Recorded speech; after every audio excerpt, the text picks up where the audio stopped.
Hello, welcome students. सबसे पहले तो आप सबको बधाई सैम 2 में आने की। सैम 1 में लगभग आपको प्रमोट कर ही दिया गया है।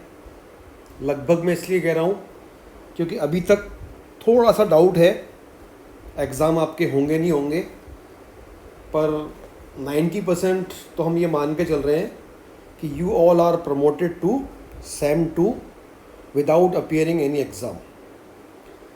खैर, हमें सैम 2 की पढ़ाई शुरू करनी है, तो सैम 2 के अंदर मैं आपको जो आपका पेपर 4 है, जो मीट्रिक स्पेस का कंटिन्यूएशन में पेपर है टोपोलॉजी, उसका मैं आज फर्स्ट लेक्चर लेकर आपके सामने प्रस्तुत है। तो my self Dilip Nagpal, associate professor of mathematics, SPC government college Ajmer. So let us start introduction of the first chapter. इस चैप्टर में सबसे पहले हमको एक डेफिनेशन पढ़नी है जिसका कि टाइटल है टोपोलॉजी। तो let us recall about metric space definition of metric space. आप इधर देखिए, हम कहते थे x, d is a metric space. क्या मतलब है इसका? What is the meaning of saying that x, d is a metric space? It means in this pair of x and d, x is a non-empty set, okay, and d is a function from where to where? It is from x cross x to r means set of real numbers. If this function satisfies 4 axioms m1, m2, m3, m4, then we say that x, d is a metric space. मतलब क्या हुआ? एक pair को हम कहते हैं metric space. इधर देखिए आप, जिसमें पहला जो x है लेटर, ये एक सेट को सिग्निफाई करता है, नॉन एम्प्टी सेट को, और दूसरा जो लेटर है d, स्मॉल d, ये एक फंक्शन को सिग्निफाई करता है, ठीक है। और ये फंक्शन सेट के एलिमेंट्स इस फंक्शन की हेल्प से 4 एक्सियोम सेटिस्फाई करते हैं, m1, m2, m3, m4, okay. ये तो बात हुई मीट्रिक स्पेस के रिकॉल की। अब बिल्कुल एक सिमिलर डेफिनेशन है जिसको हम कहेंगे टोपोलॉजिकल स्पेस, ठीक है। पहले आप देखिए इधर, टोपोलॉजिकल स्पेस का जो मेरा नोटेशन है वो बिल्कुल सेम है जैसा मीट्रिक स्पेस का था। इधर देखिए, रेड इंक में मैंने मार्क किया।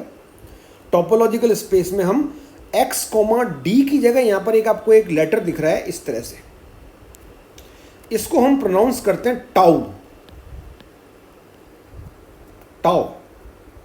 ओके। अब हमको समझना है कि what is this tau and what are the axioms which are going to be fulfilled by x and tau, okay. तो देखिए अब इधर, let us start understanding definition. x क्या है? Non empty set.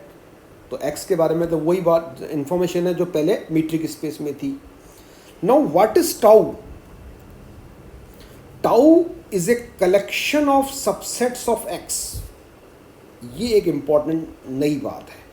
यानी पहली बात तो दिमाग में क्या रखना है कि unlike d was a function, here tau is not a function. Then what is tau? Tau is a collection. किसका कलेक्शन? कलेक्शन का मतलब सेट। किसका कलेक्शन? Subsets of x। अब देखिए, इसके बारे में आपको पहले एक कंसेप्ट समझाता हूं। फॉर एग्जांपल, मान लीजिए मेरे पास एक सेट है x, इसमें 3 एलिमेंट्स है a, b, c, और मैं आपको कहता हूं कि इस x के जितने भी पॉसिबल सबसेट्स बन सकते हैं, ऑल पॉसिबल सबसेट्स, उसको लेकर मैं एक सेट लिखना चाह रहा हूं। मतलब ये सेट आप सभी जानते होंगे, इसको हम कहते हैं पावर सेट ऑफ एक्स। क्या मीनिंग होता है पावर सेट ऑफ एक्स का? Set of all possible subsets of x. तो बताइए, अगर मुझे इस सेट के सबसेट्स बनाने हैं तो सबसेट्स में कौन होते हैं? सेट के ही एलिमेंट्स होते हैं। कितने होते हैं? जितनी हमारी मर्जी। मर्जी का मतलब न्यूनतम से लेकर अधिकतम तक जितने हो सकते हैं वो सब हम लेंगे। तो पहली बात आप देखिए यहाँ पर कि अगर मैं इस x के ऐसे सबसेट लिखूं जिसमें केवल एक एलिमेंट है, तो ऐसे यहाँ पर 3 सबसेट बनेंगे। क्लियर? ये तीनों सेट्स हैं, अपने आप में सेट हैं ही, और ये तीनों ऊपर x के सबसेट हैं। तो ये तो हो गए साहब सिंगलटन सबसेट्स ऑफ x। फिर मैं x के ऐसे सबसेट बनाऊं जिसमें 2-2 एलिमेंट हो, तो फिर ऐसे 3 बनेंगे। देखिए आप, 2-2 के लिए मुझे क्या करना पड़ेगा? मुझे एक एक एलिमेंट को ड्रॉप करना पड़ेगा। तो मैंने ऐसे 3 सबसेट बनाए, तो एक एक एलिमेंट वाले 3 बन गए, 2-2 एलिमेंट वाले भी 3 बन गए। अब तीनों तो के तीनों को लेकर एक सबसेट बनेगा, यानी कि x इज ऑल्सो या itself is subset of x। ये तो आप जानते हैं, any set is a subset of itself. ठीक है, तो कितने हो गए सबसेट बताइए? ये अगर आप इसको काउंट करें तो ये हो गए 7। और एक सबसेट हर सेट का होता है, that is 5। 5 is a subset of any set. ये सारी सेट थ्योरी के नॉर्मल कंसेप्ट्स हैं हमारे स्कूल लेवल के। तो टोटल अगर आप काउंट करें तो इसके अब आपके दिख रहे होंगे 8 सबसेट्स, यानी कि ये 8 जो हैं ये इस px के एलिमेंट कहलाएंगे, और ये एलिमेंट की नेचर है कि ये सब सेट्स हैं। तो अब आपको यहाँ पर एक कंसेप्ट छोटा सा मैं आपको रिकॉल करवाता हूँ कि अगर किसी सेट में n एलिमेंट्स होते हैं, if a set x has n elements, then its power set has 2n elements. ये आप 11-12 में पढ़ चुके होंगे, तो इसको आप यहाँ वेरीफाई कर लीजिए कि in the present case this set has 3 elements, so it's power set has 2^3, that is 8 elements, और यहाँ पर 80 एलिमेंट्स हैं। तो अब आप एक छोटा सा टास्क कीजिएगा, वैसे तो आप ऑलरेडी इससे फेमिलियर होंगे। आप एक सेट लिखिएगा, उसमें ABC, एक चौथा एलिमेंट ले लीजिएगा D। अब इसके कितने सबसेट्स बनेंगे बताइए? इसके बनेंगे 2^4 16। अगर 5 लेंगे ABCDE तो इसके बनेंगे 2^5 यानी कि 32। तो ये छोटी छोटी आप एक्सरसाइज करके देखिएगा कि वास्तव में बनते हैं क्या। ओके, तो आई होप ये वाली बात तो आपको मैंने आपको रिकॉल करवा दी, जो कि पुरानी बात थी। ये यहाँ समझना क्यों ज़रूरी था? क्योंकि आप देखिए हम यहाँ पर टाउ किसको कह रहे हैं? What is tau? ये टाउ क्या है? टाउ एक्चुअली कलेक्शन है सबसेट्स का। तो ध्यान से समझिए आप कि टाउ जो होगा ये मेरा और कोई नहीं बल्कि px का सबसेट होगा। px कौन है? पावर सेट ऑफ x, यानी एक मेरे पास नॉन एम्प्टी सेट है x।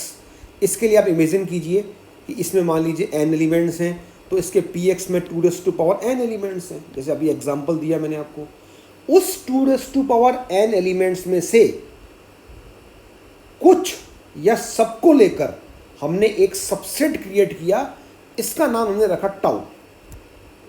जैसे अभी आप देखिए, मैंने उसको यहाँ से वाइप ऑफ कर दिया। अभी जो मैंने px लिखा था जिसमें कि 8 एलिमेंट्स थे, है ना, अगर मैं उसके मान लीजिए 2 मेंबर ले लूँ, एक तो a ले लूँ और एक ले लूँ a, b, ये दोनों उसके मेंबर थे, तो ये कहलाएगा collection of subsets of x, यानी कि सब एक तरह से सबसेट ऑफ px। अब सवाल उठ रहा है कि क्या मैं इस कलेक्शन को टाउ बोल सकता हूँ? क्योंकि अगर हम डेफिनेशन को पूरा अगर आगे तक पढ़ें तो ही मैं कह पाऊंगा कि whether it is I can call it tau और नॉट। ठीक है, तो हम क्या कह रहे हैं कि tau collection of subsets of x satisfying the following axioms. How many axioms? 3। अगर ये टाउ 3 विशेषताएं संतुष्ट करता है, जिसको कि हम कहेंगे T1, T2, T3, तो ही हम इसको टाउ को हम कहेंगे टोपोलॉजी। आगे चल के बताने जा रहे हैं हम इसको, इस टाउ को हम कहेंगे टोपोलॉजी। लेकिन कब कहेंगे? जब ये 3 कैरेक्टरिस्टिक सेटिस्फाई हो जाएंगी, 3 एक्सियोम सेटिस्फाई हो जाएंगी। Now let us understand what are the 3 axioms. Number 1 axioms, जिसका कि नाम T1 है, ये कहता है कि साहब tau should contain phi and X. यानी जो टाउ हमने क्रिएट किया है इसके अंदर फाई और एक्स मेंबर गारंटेड होने ही चाहिए। जैसे अभी मैंने आपके सामने जो एक कलेक्शन लिखा था, मैंने इसमें क्या लिखा था, देखिए इधर देखिए, A and A comma B. क्या इसमें एक्स और फाई है? दोनों होने चाहिए। तो इसमें तो दोनों ही नहीं है। अगर एक भी होता, मान लीजिए मैं इसमें फाई को भी इंक्लूड कर दूँ, तो भी हम इसको टाउ नहीं कह सकते। टाउ कहने के लिए क्या हमने रेस्ट्रिक्शन डाल रखा है कि it should contain both phi and X. फिर आप देखिए, हम आते हैं T2 पर। What T2 convey? T2 say that कि if G1 belongs to tau and G2 belongs to tau, यानी टाउ के अंदर अगर मैं 2 मेंबर को इमेजिन करूं, उनके नाम रखूं G1 G2, तब इस टाउ के अंदर उन दोनों का इंटरसेक्शन भी आना चाहिए। ओके, अगर 2 सेट्स हैं जिनका इंटरसेक्शन टाउ में नहीं है तो फिर वो टाउ ही नहीं कहलाएगा, उसको हम टोपोलॉजी नहीं बोलेंगे। तो यहाँ पर मैंने इसका वर्बल मीनिंग लिख दिया इस T2 कैरेक्टरिस्टिक का, T2 एक्सियोम्स का, that is intersection of any 2 sets in tau is again A set in tau. यानी ये वाली बात मेरी फुलफिल होनी चाहिए। फिर आप आइए T3 पे। T3 में हम क्या करें, देखिए आप ध्यान से समझिए। आप T3 के अंदर हम एक कलेक्शन की बात कर रहे हैं, collection of sets in tau.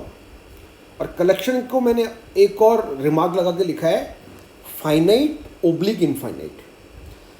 मतलब ये है कि अब मैं टाउ से, ये जो मेरा टाउ है इधर देखिए आप, इस टाउ के अंदर जैसे अब आप जैसे जैसे इसके अंदर आगे बढ़ेंगे तो आपको पता पड़ेगा कि जो टाउ है ना, इसके अंदर फाइनाइट मेंबर भी हो सकते हैं, फाइनाइट नंबर ऑफ मेंबर्स, और इनफाइनाइट नंबर ऑफ मेंबर्स भी हो सकते हैं।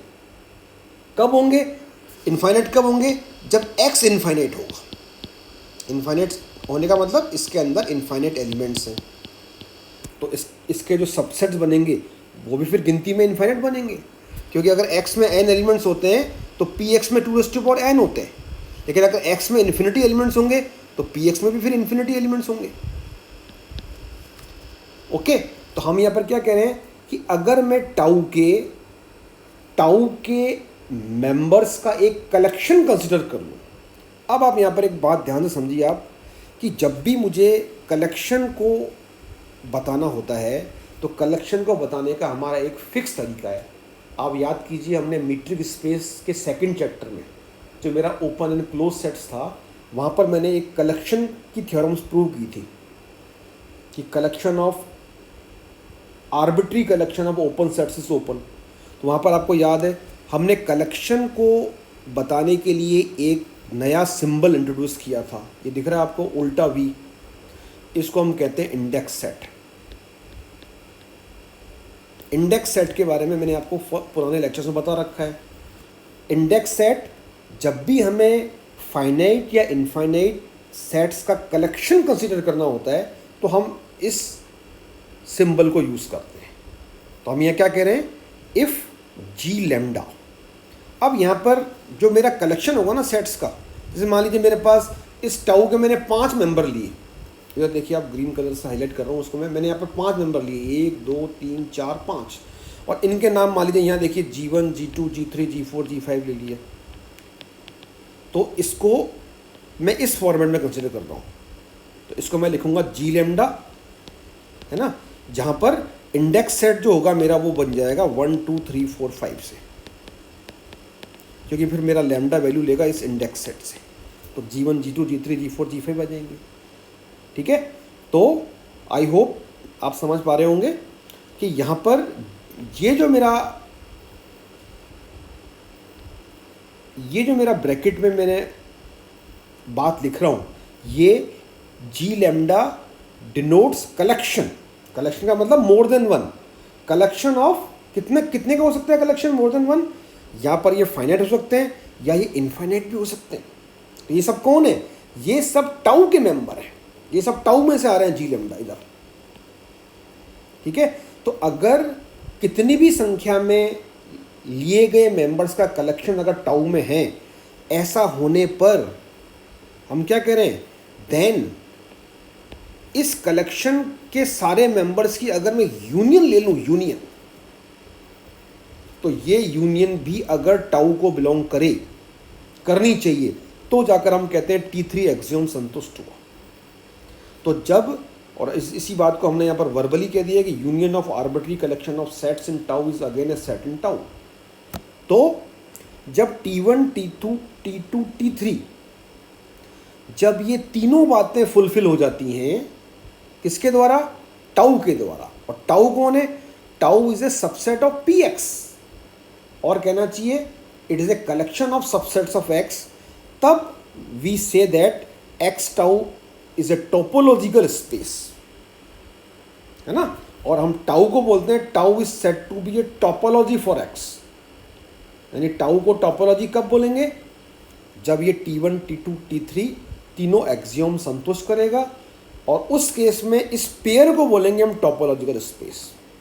और फिर अब देखिए बहुत ज़्यादा इम्पॉर्टेंट बात आगे आने वाली है, ये जिसको कि मैं येलो कलर से हाईलाइट कर देता हूँ, वेरी वेरी इंपॉर्टेंट, क्योंकि यहाँ पर आपको एक कन्फ्यूज़न होगा, इसको मैं अभी दूर कर दूंगा।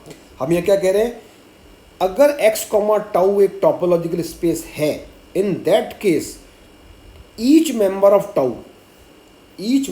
Tau is set to be tau open set और सिंपली ओपन सेट।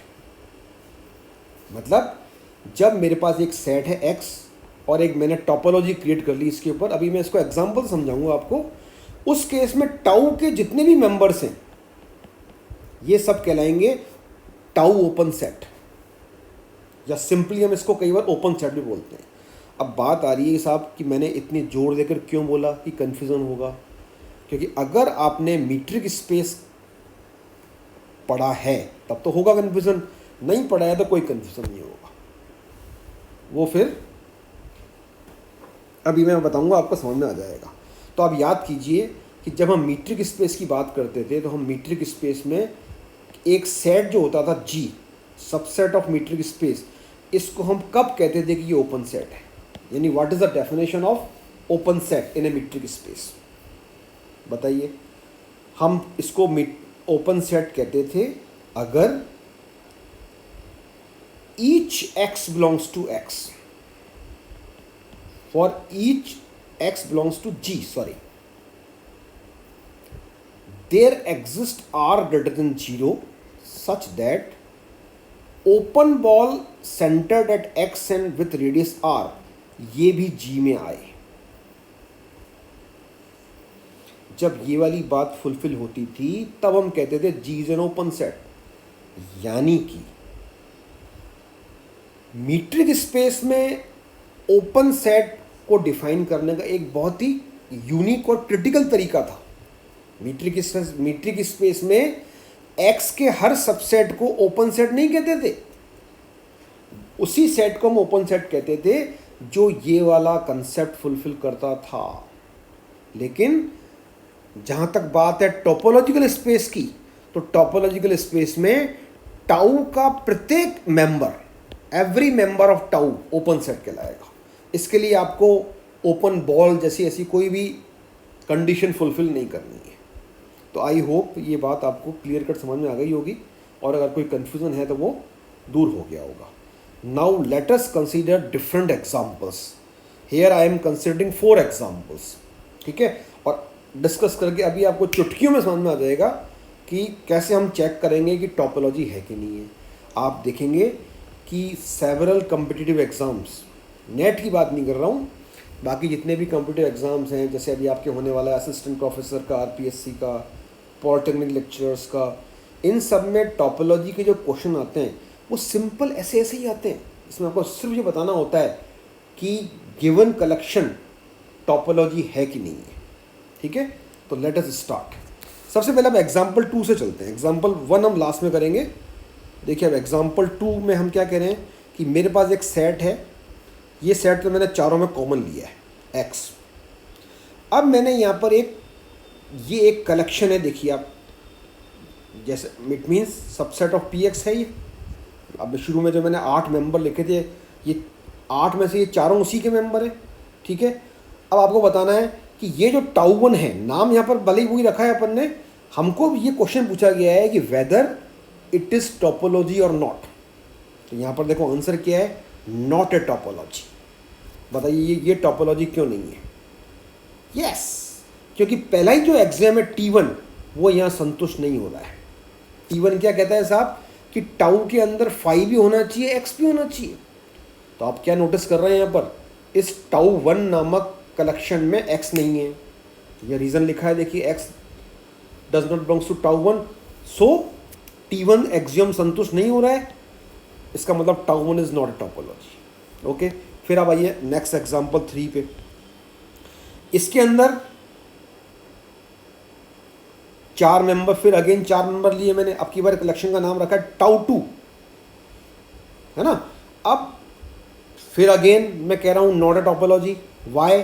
क्योंकि आप देखिए अब यहाँ पर T1 एक्सियम्स तो संतुष्ट हो रहा है, क्योंकि 5 और x दोनों मेंबर हैं इसमें। पर अब हम आगे चलते हैं, इस हम चेक करते हैं इसके लिए T3 T2 हो रहा है इसमें, तो हम पहले T3 पे करते हैं क्योंकि वो दिख जाएगी क्लियर कट बात। T3 क्या कहता है कि टाउ 2 के कितने भी मेंबर्स की अगर हम यूनियन लें तो उस यूनियन से बनने वाला सेट भी टाउ में आना चाहिए।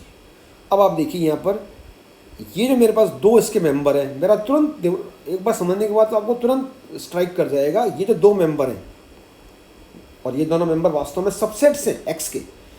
अगर मैं इन दोनों की यूनियन ले लूँ, यूनियन, तो क्या बनता है, देखो यहाँ रीजन लिखा है, as union of these two is this and this does not belongs to tau 2। तो मतलब T2 is also not a topology. क्यों नहीं हुआ टोपोलॉजी ये? क्योंकि इन दोनों की यूनियन, किन्हीं भी मेंबर्स की यूनियन अगर वापस आपको नहीं मिल रही है उस कलेक्शन में, तो वो फिर टोपोलॉजी नहीं है कलेक्शन। फिर आप देखिए एग्जांपल नंबर 4। एग्जांपल 4 में हम क्या कह रहे हैं, एग्जांपल 4 में हम कह रहे हैं कि अगर x ABC सेट है और T3 में कौन दिख रहा है आपको, 5x, यानी T1 संतुष्ट हो रहा है। फिर आपको सेकंड नंबर पे दिख रहा है A, B और थर्ड नंबर पे दिख रहा है B, C। अगर आप इस सेकंड और थर्ड नंबर पे जो आपको सेट दिख रहे हैं, सबसेट, इन दोनों का इंटरसेक्शन ले, देखिए यहाँ दिख रहा है आपको इंटरसेक्शन। तो अगर मैं इन दोनों का इंटरसेक्शन लेता हूँ तो what I gate, intersection of AB and BC is B। Clear है ना, इन दोनों का इंटरसेक्शन क्या होगा, B होगा। और क्या ये B नामक सेट टाउ का मेंबर है? नहीं है। इसका मतलब ये जो मेरा कलेक्शन है ये T2 एक्सियम संतुष्ट नहीं करता। T2 एक्सियम्स क्या कहता है कि किन्हीं भी 2 मेंबर्स का इंटरसेक्शन भी उसी में आना चाहिए कलेक्शन में, तो नहीं आ रहा। तो here also T1, T2, T3 तीनों ही टोपोलॉजी नहीं है। अब हम इस एग्जाम्पल पे आते हैं। देखिए अभी तक ये एग्जाम्पल अब मैं लास्ट में क्यों ले रहा हूँ, क्योंकि इसमें T1, T2, T3 तीनों बातें फुलफिल हो रही हैं। तो देखिए यहाँ पर मैंने टाउ को क्या लिया, 5 A, AB एंड X, ये 4 मेंबर लिए, है ना। अब इन चारों मेंबर के लिए अगर मैं ये चेक करना चाहूँ कि क्या ये जो टाउ नामक कलेक्शन है ये T1, T2, T3 तीनों एक्सियम संतुष्ट कर रहा है क्या, तो अब आप खुद चेक करके देख सकते हैं। ये तो बहुत सिंपल सी बात है। देखिए आप, नंबर 1 T1 तो आपको दिख ही रहा है, 5 X दोनों हैं। T2 में आपको क्या लेना है, आपको इसके 2 मेंबर डिफरेंट चूज करते हुए उनका इंटरसेक्शन लेना है। तो अगर मैं 5 का इंटरसेक्शन लूँ इन तीनों के साथ, एक मेंबर 5 रखते हुए दूसरा मेंबर में चेंज करता जाऊँ, तो इंटरसेक्शन हर बार 5 आएगा, क्योंकि 5 का इंटरसेक्शन किसी के साथ भी 5 होता है। फिर अब मैं अगेन 5 वाले को चेंज करके अब अगर मैं इंटरसेक्शन लूँ A का इन दोनों से, पीछे तो मैं ए का इंटरसेक्शन 5 से तो मैं इसलिए ले रहा हूँ क्योंकि ये तो मैं ऑलरेडी ले चुका हूँ। तो अगर मैं ए का इंटरसेक्शन ए बी से लूँ, intersection of a with a b, तो what I get, I again get a, है ना। और अगर मैं ए का इंटरसेक्शन एक्स से लूँ, what I get, I again get ए। मतलब ए का इंटरसेक्शन इस सेकंड नंबर वाले मेंबर का इंटरसेक्शन अगर मैं सबसे लेता हूँ तो मुझे वापस आंसर टाउ में मिलता है। सिमिलरली ये वाला काम अगर मैं इसके लिए करूँ तो इसका इंटरसेक्शन अब मुझे इससे लेना और शेष है क्योंकि पीछे तो हो चुका है। तो ए बी का इंटरसेक्शन अगर मैं एक्स से लूँगा तो I will again get A B, okay ना। तो कुल मिला के बात ये है कि इन चारों में से किन्हीं भी दो मेंबर का अगर हम इंटरसेक्शन लें तो आई again get answer in tau. तो T2 एक्सियोम संतुष्ट हो गया। अब बात आई T3 एक्सियोम्स की। T3 एक्सियोम्स में क्या कहते हैं साहब, हम ये कहते हैं कि इस टाउ के कितनी भी संख्या में आर्बिट्री कलेक्शन लेकर अगर हम उसका यूनियन लें, यूनियन, तो I again must get answer in tau. तो ये आप क्लियर चेक कर सकते हो कि आप इसके किन्हीं भी दो मेंबर का, किन्हीं भी तीन मेंबर का और इवन चारों मेंबर का अगर हम यूनियन लें, टाउ में 4 मेंबर है, तो you definitely get answer, your answer in tau again. तो it means tau satisfy all the 3 axioms T1, T2, T3. So I conclude that tau is a topology for X, or in other words I can say X comma tau, where tau is this one, is a topological space. अब आज का lecture मैं finish कर रहा हूँ, लेकिन आपको एक छोटा सा टास्क दे रहा हूँ। नेक्स्ट लेक्चर से पहले उसको मैं आपसे पूछूंगा कि ये जो मेरा एक्स सेट मैंने लिखा है और इसके लिए मैंने आपके सामने एक टोपोलॉजी बनाई है, तो क्या आप इसके लिए और भी कोई टोपोलॉजी बना सकते हैं? उस टोपोलॉजी में ज़रूरी नहीं है कि 4 ही मेंबर हो, मेंबर्स की संख्या आपके ऊपर है। आप टाउ के अंदर 2 मेंबर लेकर भी बना सकते हो, हिंट दे रहा हूँ एक तरह से मैं आपको। टाउ के अंदर 3 मेंबर लेकर भी टोपोलॉजी बना सकते हो, और टाउ के अंदर 4 मेंबर लेकर बना सकते हो, और मोर देन 4 लेकर भी बना सकते हो। तो let you please all try it, okay. और नेक्स्ट चैप्टर में हम इसी को कंटिन्यू करेंगे और डिफरेंट एग्जांपल्स लेंगे और कुछ स्टैंडर्ड टोपोलॉजी डिस्कस करेंगे 3 तरह की। आप चाहें तो इसको स्टार्ट कर सकते हैं अपनी बुक से रीड करना। इसको हम कहते हैं इंडिस्क्रीट टोपोलॉजी, डिस्क्रीट टोपोलॉजी और cofinite topology. These will be the key topics of the next lecture. I hope आपको समझ में आया होगा, पर मुझे पता है आप सब लोग बहुत ही ज़्यादा इंटेलिजेंट हो, क्योंकि आप सब लोगों की इंटेलिजेंसी का प्रूफ इस बात से पता पड़ता है कि you all never comment anything. इसका मतलब ये है कि आप सबको सब समझ में आता है। लास्ट जो मैंने आपको लेक्चर्स दिए थे मीट्रिक स्पेस के, no one of you commented कि सर मुझे ये समझ में नहीं आया या ये अच्छा समझ में आया। It shows that you all are super duper intelligent. तो I congratulate you for your all this intelligence. Let us meet in second lecture. Okay, thank you very much.